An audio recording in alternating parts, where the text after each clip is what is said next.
El proyecto se inicia, como bien dice, desde un centro educativo.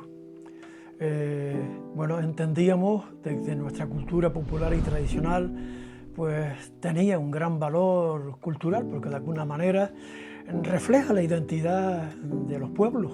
Lo podemos ver en los 16 espacios museísticos que tenemos en este pueblo, pero que también adquiere también, pues, un gran valor social, en la medida en que nuestros mayores se ven valorados, reconocidos, pero sobre todo útiles ante esta nueva sociedad cambiante, y que muchas veces ni ellos entendían cuál era el papel en esta nueva sociedad. Hoy son guías del patrimonio, pero sin lugar a dudas la gran apuesta nuestra fue el valor educativo. Por eso intentamos llevar toda esa cultura, ese patrimonio intangible como es la oralidad, incorporarla en los contenidos en la escuela, y ese ha sido el gran valor.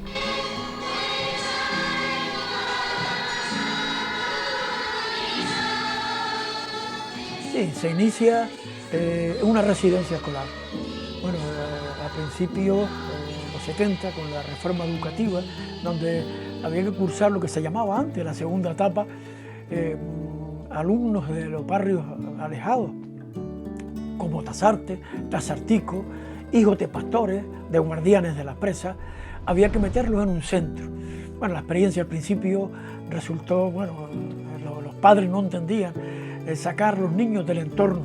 Bueno, al final hubieron muchos problemas, pero casualmente yo había sido profesor en ese barrio, en Tasarte, y los padres entendieron, bueno, si este maestro que lleva una enseñanza activa de investigación y los niños están un poco cómodos con él y tal, a la mejor sí él estuviera en la residencia, y ahí empezamos. Lo que hicimos realmente fue ver cuál era el problema realmente de los niños. Echaban de menos su casa, su familia. Entonces se nos ocurrió, para paliar eso, pues intentar que la residencia fuera su segunda casa. ¿Y cómo hacíamos para acercar a los padres a los centros educativos, para que vieran a los niños y se sintieran ellos, pues, cómodos? Pues lo que hicimos fue trabajo de investigación, donde íbamos en coche hasta cerca de esos barrios a trabajar los hornos de teja. Y cuando no, pues los padres venían al colegio a enseñarnos por las músicas, los bailes, y a partir de ahí, pues bueno, ahí inicia el proyecto. Bueno, la música tradicional dentro de este proyecto pues surge de la misma manera que ha surgido todo, es decir, al final la música es un elemento a estudiar también dentro de la etnografía, dentro de la cultura de cualquier pueblo. Entonces, casualmente mi madre sí que era de música, era profesora de música, y de ahí me empezó a entrar la jeribilla por la música, pero bueno, yo estudiaba como cualquier joven en el conservatorio, estudiaba la carrera de piano, hasta que en un momento, conectado a todas esas investigaciones que iban haciendo ellos, pues da la casualidad que entre las investigaciones entrevistan a una persona que tocaba el acordeón. Acordeón que nos damos cuenta que es un elemento, un instrumento importantísimo en esta comarca, en esta zona. Me quedé prendido del acordeón y abandoné todos los estudios que tenía en ese momento para dedicarme en cuerpo y alma al acordeón, que finalmente es lo que terminé estudiando. Entonces, como te decía, pues al final esta experiencia de vida ha marcado también mi trayectoria profesional, y de alguna manera el legado que me han dejado, pues lo que intento yo y las personas que nos acompañan, pues es transmitirlo a las nuevas generaciones para darle continuidad, pues, a este proyecto. Una de las anécdotas curiosas que se me viene a la mente relacionadas con el estudio del conservatorio, el participado en el conservatorio y el estudio en la calle también. Yo siempre estudié por libre. Bueno, una de las dificultades que siempre hemos tenido en el pueblo es las comunicaciones, ¿no? Ya la hemos hablado, ¿no? Las dificultades que teníamos muchos de los jóvenes para poder acceder a estudios, a otro tipo de estudios, ¿no? Entonces yo siempre he tenido una pasión por la música y decidí estudiar por mi cuenta, estudiaba por libre, estudiaba piano, ya estaba ya en un curso muy avanzado de piano, previo a poder terminar la carrera de piano. Pero finalmente, como conté anteriormente, después de una investigación y ver a una persona que tocaba el acordeón, dije, ¿y qué es eso? Para mí el acordeón era, a pesar de ser un instrumento que estaba muy arraigado a la cultura musical de nuestro pueblo, ya se veía muy poco, es decir, yo no lo había visto. Para mí el acordeón era un instrumento de otro planeta. Entonces cuando lo vi me enamoré del acordeón y decidí empezar a aprender a tocar el acordeón yo solo, mirándome al espejo, Y aprendí hasta que hice pruebas de acceso al conservatorio por mi cuenta y las superé. Abandoné el piano y seguí con el acordeón estudiando. Entonces, entre las asignaturas que teníamos una asignatura que era improvisación. Y bueno, en esto que te coge con el pie torcido, ¿no? Que vienes de la aldea, esa carretera, y teníamos una prueba de improvisación que no llevaba preparada porque no tenía preparado, pero cuando yo escucho las armonías, empiezo a reproducir las armonías en mi mente, las armonías que me pone la profesora, porque tenemos que improvisar sobre esa armonía, se me viene a la cabeza una mazurca del Toscón. No, yo no dije nada, yo inmediatamente lo que hice, cogí mi acordeón, me pone la base armónica y empiezo a meterle como pude, empiezo a meterle la mazurca del Toscón sobre esa armonía, ¿no? Y la sorpresa es que, bueno, no se ponía matrícula en esa asignatura, pero poco me faltó, me pusieron la mejor nota, me felicitaron y al final tuve que desvelar lo que había pasado. Tuve que descubrir de que, bueno, no había improvisado, que era la esencia de esa asignatura, sino que había utilizado un recurso de mi entorno para poder salvar la situación. Igualmente, pues me felicitaron por ello y a partir de ahí, pues durante el tiempo que estuve en el conservatorio, pues serví también de enlace entre la música tradicional y la música reglada, un poco para dar referencias sobre estilos de mi zona, que como siempre digo, yo creo que tiene que ir de la mano, ¿no? La educación reglada con la educación del campo y de la calle, porque al final entre una cosa y otra, pues yo creo que podemos hacer jóvenes más competentes en este mundo, ¿no?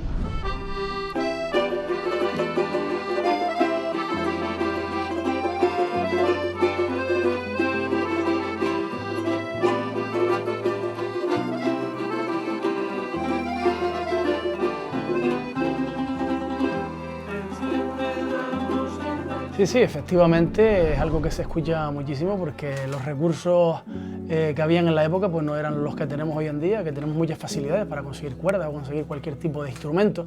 En esa época pues al final tenían que ajustarse a lo que habían y apañárselas como podían, entonces en muchos de los casos pues existían las cuerdas de calasimbre y yo le recuerdo a Juanito el panadero, el Tasarte, gran parrandero que tenemos nosotros en el recuerdo, decir cómo terminaban con los dedos todos sajados después de esas noches de parranda, porque efectivamente el calasimbre no estaba adaptado pues, a los instrumentos y hacían bastante daño.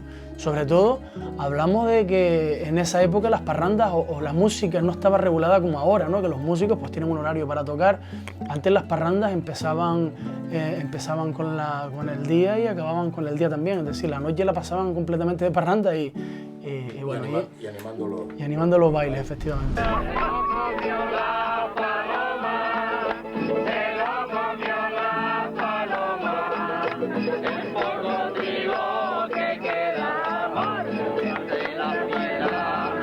Sí, está el ejemplo más claro para lo que me estás comentando.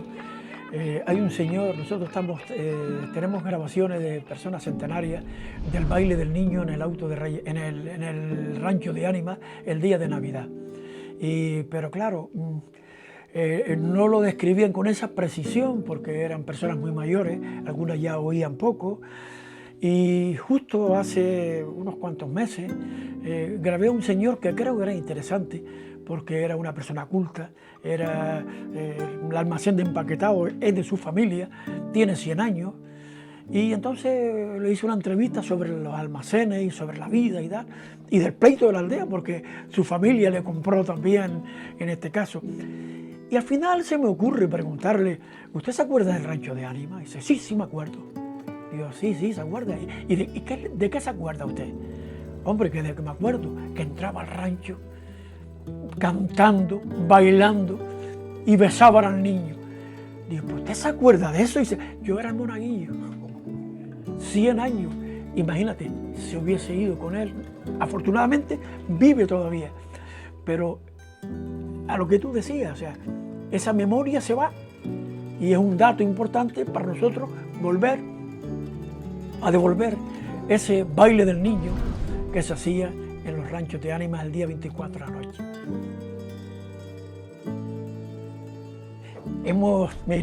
Vamos a ver, yo siempre digo que la música es sentimiento, es la expresión del alma. A través de ella puedes expresar alegría o tristeza. Justo en la Universidad de Salamanca, cuando presentamos el proyecto, hicimos pues, un apartado para mostrar en este caso, este tipo de música. Me hablan de Juanito Pisaflores y luego te hago una anécdota. Grabamos a todas las personas mayores que no se habían reunido hacía 40 años, por primera vez, sin previo ensayo, ir a grabar. Y había un señor que no quería ir, Lolo el carpintero, un cantador, tocador de timple, carpintero, bueno, era una joya, y no quería grabar. Y al final lo convencimos, porque yo le dije, ese trabajo va a estar cojo si no estás tú, Lolo. Y al final lo convencí. Fuimos, lo primero que vamos a echarnos un pisco primero. Fuimos al bar, nos echamos un pisquito, quería otro y dijimos que no. Entramos a esa grabación, también iba Juanito Pisaflores y todos los parranderos estos. Y claro, cuando nos dimos cuenta que grabamos a Juanito Pisaflores, él se quedó fuera y cuando ya salió, ya al hombre le habían dejado ahí una botella que ya no se mantenía y no había manera de que termináramos una canción con él. Al final optamos por ponerlo al final y él se dio cuenta y cuando íbamos a terminar la grabación faltaba la malagueña, dice, yo quiero cantar y canto primero. Y cantó la malagueña y que no se mantenía de pie, y una malagueña que nos hizo llorar a todos, porque se la dedicaba a su hija que había fallecido y él había prometido no cantar más por la muerte de su hija. Muerte, cómo tuviste valor y cómo te atreviste y te llevaste a mi flor cuando empezaba a abrirse. Y después tenemos otro ejemplo de música alegre que cantaba y decía, veía la canción de la isla, ¡ay, Dios mío! O sea, ¿me entiendes? Y Juanito Pisaflores, una anécdota con él. Cantaban, aquí están los Pisaflores, los del bar, y con el pie. Y el del estudio le decía, Juanito, va a parecer como un tambor. Y al final lo convencimos, se quitó los zapatos y grabó. Sí, al principio de los 90 pues también se ve la necesidad de crear un espacio en donde poder compartir no solo lo que nosotros hacemos, sino compartir con toda Canarias pues las inquietudes relacionadas con las investigaciones y con todo lo que tiene que ver con el folclore y con las tradiciones y la etnografía de Canarias. Entonces se crean las primeras jornadas en el año 91, si no me equivoco. En el año 91, ahí me cogió de adolescente, pero igualmente con una participación muy activa siempre en todo lo que se hacía. Y desde ese momento pues han pasado ya 28 ediciones que no suman el total de años desde que se iniciaron, porque por problemas de pandemia y demás pues han tenido que sacrificar algunas. Pero son 28 ediciones con una continuidad importante y por las que han pasado pues todas las celebridades, vamos a llamarlas de esa manera, relacionadas con el folclore y con las tradiciones de nuestro archipiélago. Pues no hablamos de la aldea, dícese de personajes como Florian Corujo, como Carmen Nieves Luis de Tenerife, en fin, muchísima gente que han pasado por nuestras jornadas pues a exponer los diferentes trabajos que se han hecho en sus respectivas islas, experiencias. En un inicio se comenzaron siendo jornadas temáticas. Y yo tengo un recuerdo muy bonito de muchas de ellas. Por ejemplo, los ranchos de Ánimas y de Pascua. Se concentraron en la aldea todos esos ranchos. Creo que fue en la tercera edición. Pero yo tengo un recuerdo muy bonito del momento en el que se consiguió concentrar en la aldea a los carnavales tradicionales de todas las islas. Pues hay que imaginarse en el pueblo de la aldea a principios de los 90 cómo por las calles pues pudieron correr los carneros del Hierro, pudieron correr los diabletes de Teguise, los buches, las cabras y los machos de la aldea, los indianos de La Palma. En fin, la verdad es que han sido unas jornadas que a lo largo de la historia pues han enriquecido mucho pues, este proyecto, al pueblo y a la cultura canaria en general. En la actualidad, pues, a lo largo de esta historia se ha ido fusionando diferentes temáticas y en la actualidad le llamamos la jornada de patrimonio y escuela, porque unimos también ya contenidos ya no solo relacionados con esas tradiciones, sino también con el patrimonio de Canarias, no solo material, sino inmaterial también, y aglutinando más instituciones que pueden aportar para enriquecer pues estas jornadas. Ya nos vamos a la 29 edición en el año 2023.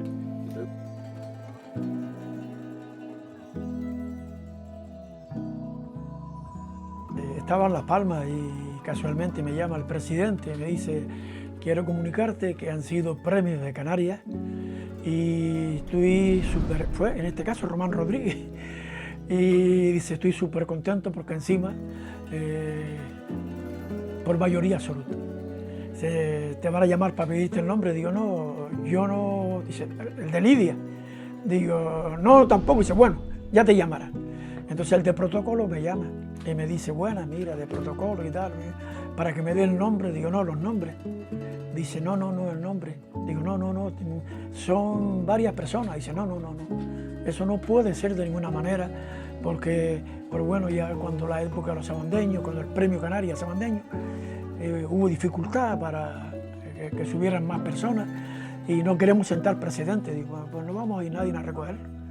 Entonces me comentó y dice, mira, eso tampoco es así. Digo, te estoy diciendo que no vamos a ir. Digo yo, ¿a quién es el premio realmente? Entonces él me contestó, no, el Proyecto Cultural de Desarrollo Comunitario de la Aldea. Digo, ¿y quién es el Proyecto Cultural de Desarrollo Comunitario de la Aldea? Es el pueblo. Por tanto, yo te propongo una pareja de cada generación. Eso va a ser complicado, eso es complicado. Digo, pues consúltalo, porque es lo que yo te dije.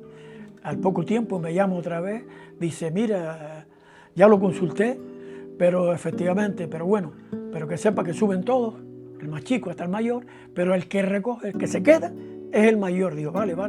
Dice, por cierto, me dice que son 13 personas y que se murió alguno de la... Digo, no, es que es el cura. Dice, pero bueno, ¿y el cura por qué? Digo, porque es la sede nuestra del proyecto, no tenemos espacio físico para reunirnos y aparte de eso, el cura nos acompaña en todas las grabaciones que hemos hecho a gente mayor y tal. Pues perfecto. Pues bueno, fue un espectáculo impresionante, todo se puso en pie porque humaniza realmente el premio. Ver parejas de niños subiendo y a la punta atrás los mayores con bastones a recoger el premio. Pues el de protocolo me llamó y me dijo, dice, me felicitaron por eso. Y una de las anécdotas también que me dijo Marcial Morales, que estaba allí, me llamó y dice, hoy estoy súper orgulloso, como siempre, del proyecto, pero más de ustedes, porque siendo tú y tu mujer los que crearon ese proyecto, no subieron. Nosotros entendíamos que nosotros no podíamos centrar en nosotros. El valor no es el de los maestros, el valor es del pueblo que ha recuperado. Y te digo, lo recordamos con un montón de cariño. El futuro está garantizado. Yo creo que nos han dejado... hemos estado en una buena escuela, hemos aprendido muy bien cómo tenemos que hacerlo. Ahora, por suerte, nos hemos convertido en fundación para tener un soporte y una institución propia, haciendo partícipe, por supuesto, a todas las instituciones, pero que el propio proyecto pueda caminar de manera independiente, poco para defender todas estas ideas que nos han transmitido ellos y con el objetivo fundamental de, primero, seguir recuperando la memoria del pueblo, porque yo creo que al final yo me siento aldeano. Y yo creo que muchas veces decimos que somos de aquí, somos de allá, pero hay que profundizar o tirar del hilo para ver realmente si es un sentimiento arraigado o es porque nací o viví allí. Para tener un sentimiento con arraigo creo que primero hay que conocer el terreno, hay que conocer el espacio, y yo presumo de conocerlo, pero al dedillo. Y como te digo, pues nuestro objetivo fundamental es seguir protegiendo esta memoria que se ha recuperado, seguir recuperando lo que nos pueda quedar y con el objetivo de seguir dándole un espacio útil a las personas mayores, porque antes lo decía él, que fue una de las cosas más importantes que ha hecho el proyecto, es decir, hacer que las personas mayores se sientan cómodos en su propio espacio.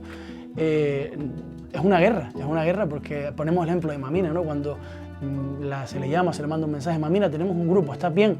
Siempre te dice que está bien, puede estar mala, digo mi Mamina, digo cualquiera. Ellos se sienten muy cómodos porque yo creo que hemos conseguido que se sientan valorizados por las personas, cosa que sin quererlo, es decir, culturalmente nuestras personas mayores siempre tienen miedo a la hora de jubilarse, porque cuando se jubilan pasan a un segundo plano, como que no les damos el valor que ellos se merecen, ¿no?